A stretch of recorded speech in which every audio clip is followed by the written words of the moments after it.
20,000 স্টুডেন্টকে নিতে হবে। তার মানে বেসিক্যালি আমাকে 20,000 বাদে বাকি সবাইকে এলিমিনেট করতে হবে। ওই রোগটা ডায়াগনোস করার সময় কিছু ইনস্ট্রুমেন্ট ইউজ করবে।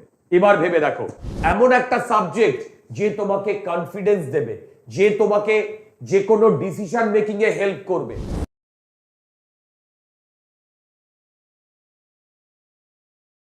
হ্যালো স্টুডেন্টস, তোমরা আমাকে অনেকেই জিজ্ঞাসা করো যে আমরা যদি নিট অ্যাসপিরেন্ট হই বা নিটের জন্য প্রিপেয়ার করি তাহলে আমাদের ফিজিক্স কি জন্য লাগবে, রাইট?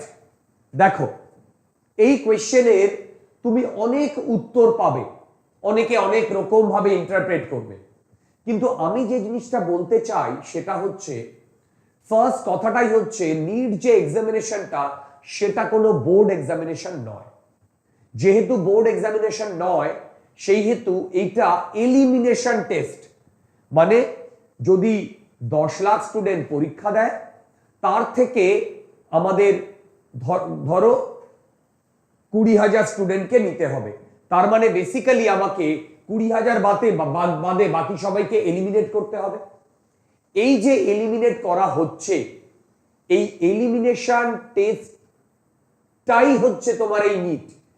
তো এবার এই এলিমিনেশনটা শুধু বায়োলজি দিয়ে করা ডিফিকাল্ট, কারণ বায়োলজির কনসেপ্ট, বায়োলজির যে ধরনের কোয়েশ্চেন আসে সেখানে আহামরি কিছু ডিটেইলিং এ থাকে না বা কনসেপ্ট লাগে না, তাহলে এইটা দিয়ে এলিমিনেট করা ভেরি ডিফিকাল্ট। তোমরা যদি লক্ষ্য করো যে প্রিভিয়াস ইয়ারে যত ফিজিক্স, কেমিস্ট্রি, ম্যাথসের কোয়েশ্চেন হয় তার মধ্যে সবাই বায়োলজিতে অলমোস্ট ইকুয়াল নাম্বার পায়। সবাই বায়োলজিতে অলমোস্ট ইকুয়াল নাম্বার পায়। যেহেতু সবাই বায়োলজিতে অলমোস্ট ইকুয়াল নাম্বার পায় সেই হেতু শুধু বায়োলজি দিয়ে এলিমিনেট করা ডিফিকাল্ট। এবার তোমরা বলতে পারো বায়োলজি দিয়ে এলিমিনেট যদি নাই করতে পারে তাহলে ইতিহাস, ভূগোল কেন ঢোকাচ্ছে না?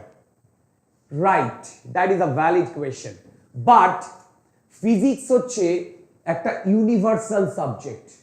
এই সাবজেক্টটা জানা বা না জানা তোমার কতটা লজিক্যাল পাওয়ার, তোমার কতটা ডিসিশন মেকিং পাওয়ার, এইগুলো ডিটারমাইন করে। কি বললাম? তোমার কতটা লজিক্যাল পাওয়ার, তোমার কতটা ডিসিশন মেকিং পাওয়ার, এইগুলো ডিটারমাইন করে। আমি কি বোঝাতে পারলাম? তো এইগুলো যে ডিটারমাইন করে সেইটাই ফিজিক্স।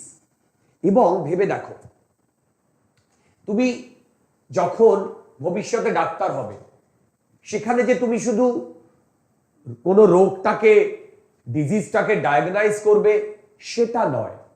তুমি সেখানে কি করবে?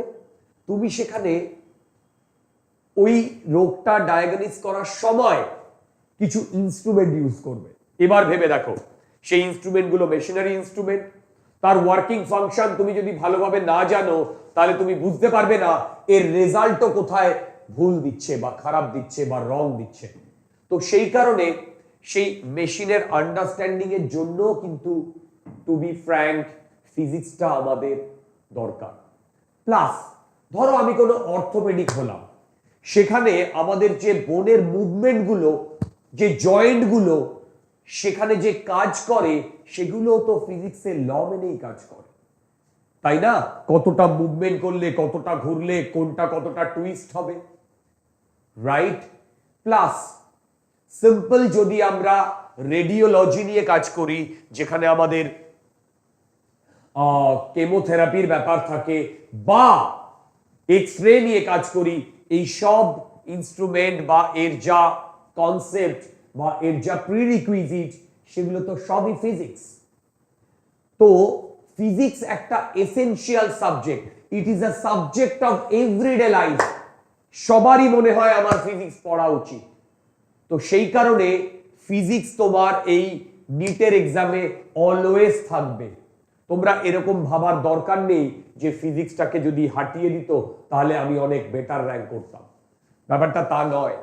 যেহেতু ওটা তোমার ওপর শুধু ডিপেন্ড করছে না, অন্যেরা কতটা ভালো করছে বা খারাপ করছে তার উপরে তোমার র্যাঙ্ক ডিপেন্ড করছে, সেই কারণে শুধু ফিজিক্সের ওপরেই বেস করে তোমার নিটের র্যাঙ্কটা কিন্তু ডিপেন্ড করে।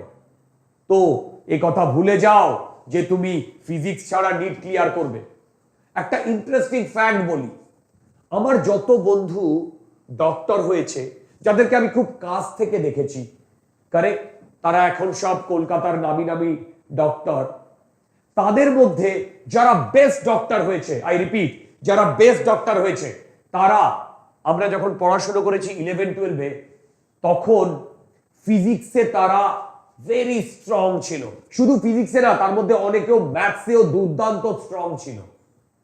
তো ফিজিক্স এমন একটা সাবজেক্ট যে তোমাকে কনফিডেন্স দেবে, যে তোমাকে যে কোনো ডিসিশন মেকিং এ হেল্প করবে, যে কোনো লজিক্যাল জিনিসে হেল্প করবে, কারেক্ট। সেই জন্য ফিজিক্স ছাড়া ডাক্তারি ভুলে যাও, ফিজিক্স ছাড়া নিট ভুলে যাও। সেই কারণে যদি তোমাকে নিট ক্র্যাক করতে হয়, তোমাকে ফিজিক্স লাগবেই লাগবে, কেউ আটকাতে পারবে না। আর সেটা কনসেপ্ট বিল্ড আপ করার জন্য তোমাকে প্রতিদিন প্রচুর ফিজিক্স নিয়ে পড়তে হবে, প্রচুর প্রবলেম সলভ করতে হবে, এটাই বাস্তব। এটাকে মেনে নিয়েই আমাদের চলতে হবে, কারেক্ট। আমি নিশ্চয়ই তোমাদের বোঝাতে পারলাম, তোমাদের কোয়েশ্চেনের উত্তর দিতে পারলাম। চলো আজকের জন্য এইটুকুই।